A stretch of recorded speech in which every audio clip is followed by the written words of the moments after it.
అంటే నా తరపున అయితే చావదెంగడం మంచిదని మేము నా వరకు అయితే నేను అనుకుంటున్నా. అంతే, ఎవరేమన్నా నాకు పర్వాలేదు.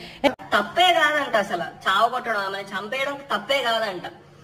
ఆ అమ్మాయి 3 రోజులు దగ్గర వీళ్ళ ఇంట్లో ఉంటే మైనర్ అమ్మాయి వాళ్ళ మదర్ సర్ది చెప్పేసి ఇలా కాదు అని చెప్పేసి మనల్ని కొత్త తప్పేను మామ ఇలాంటి లఫ్ఫు టేషాలు వేస్తే.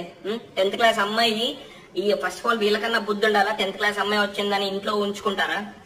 మళ్ళీ తీసుకెళ్లి పోలీస్ కంప్లైంట్ ఇచ్చిందంట వాళ్ళ మమ్మ. ఇవ్వరా మరి? వదిలి దొబ్బుతారా? చిన్నప్పటి నుంచి కానీ పెంచితే ఆ అమ్మాయిని తీసుకెళ్లి పోలీసులు వచ్చేసి తీసుకెళ్లిపోతే దాని రివెంజ్ గా ఆ అమ్మాయి వాడికి ఫోన్ చేసి ప్లాన్ వేసి చంపేశారనమాట. చూసారా? ఇదేదో మీకు ఉప్పెన సినిమా, కోర్ట్ సినిమా ఇవన్నీ ఇన్స్పిరేషన్ ఏమో. అంటే ఇలా ప్రేమకి ఏదైనా ఒకటే పిచ్చిన అక్షరాలు పడితే ఇలాంటివే జరుగుతాయి అనవసరంగా.